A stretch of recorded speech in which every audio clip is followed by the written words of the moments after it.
Centrifugal force. Centrifugal force. Yeah. Yeah. Oh, here we go again to this thing.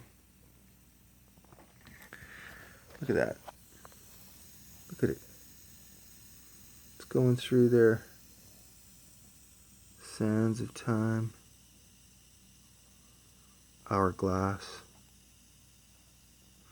Hourglass. This is hourglass. And we're all up in here. And we're all going to go through here. All down in here. Perpetual twilight. The sun and the moon, the North Star, the Aurora Borealis coming up, hitting the dome, showering down and coming back down. But this right here is all plugged off. But it won't be. Not through blood over intent. That'll be all of us going through the living waters, through the black sun, right here, right at the very center. This, of course, is not the exact diagram or replica, but it's a nice representation of what the point I'm trying to make is that these little particles of sand, each one of them represent us. It's actually quite neat. 1 hour in the hourglass. This is 1 hour. It'll take 1 hour for all that sand to go through. Doesn't look like it's moving. It's moving very, very slowly. And it's bottlenecked just to the certain amount. Someone had to figure that out.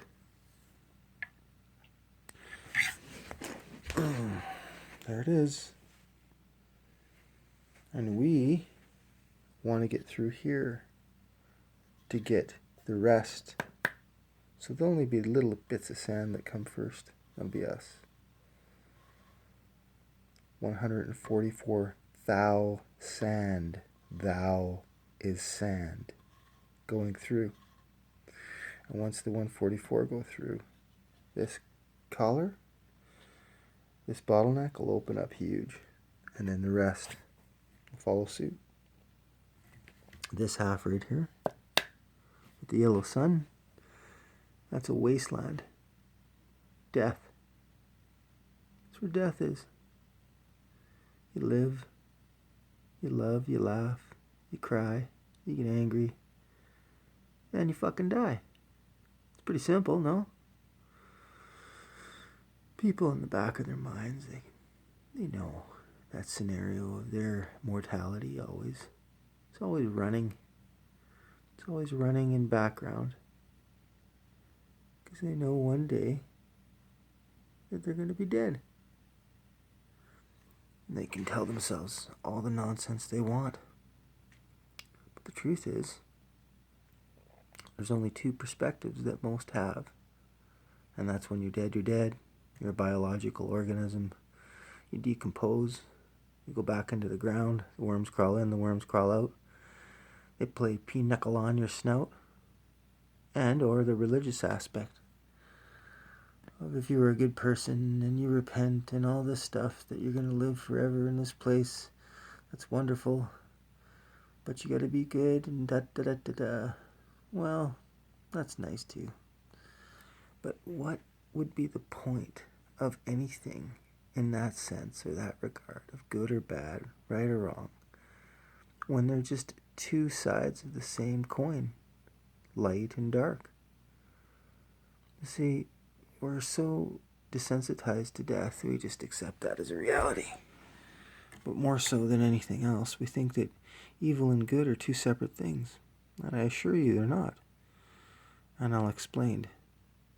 My explanation is this, that if you're an immortal being, if you're indestructible and all the other ones around you are indestructible, you always have been and always will be indestructible, where is the room for death? And even more of a bigger question, where's the room for evil? How could you hurt somebody if you can't kill them? Huh? You can't cause them pain.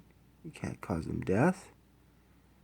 Well, that kind of just puts a big X through the whole concept of evil, doesn't it? You can't hurt me, I can't hurt you. So all we ultimately become are creators. So how is it possible that a bunch of creators that are indestructible, immortal, could be evil in any sense of the word? Maybe there's a word like mischievous. Yeah, maybe you could be a trickster or a prankster, but that would be about the limitations of your capabilities in terms of the aspect of evil.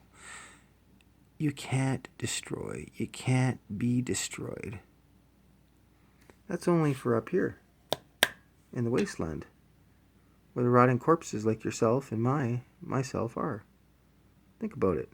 You're born like a carton of milk. You have an expiry date.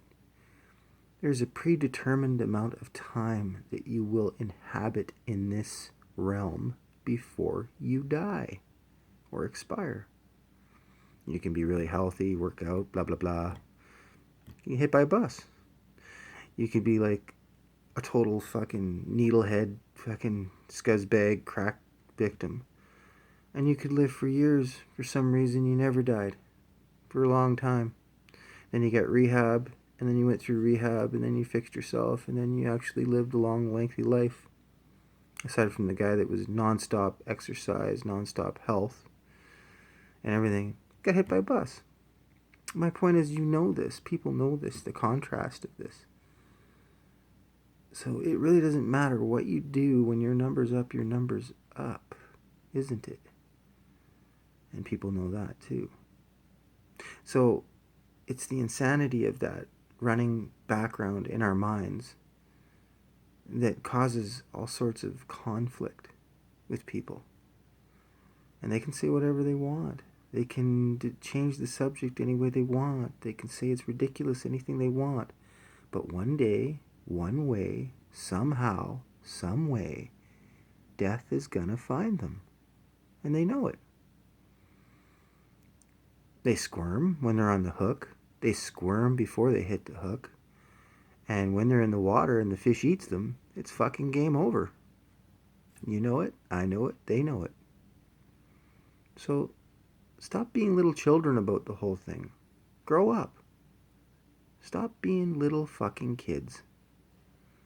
The truth is, if you're immortal, indestructible, and capable of creating anything only by the limitations of your imagination, evil simply doesn't exist. Think about what I just said. Goodbye.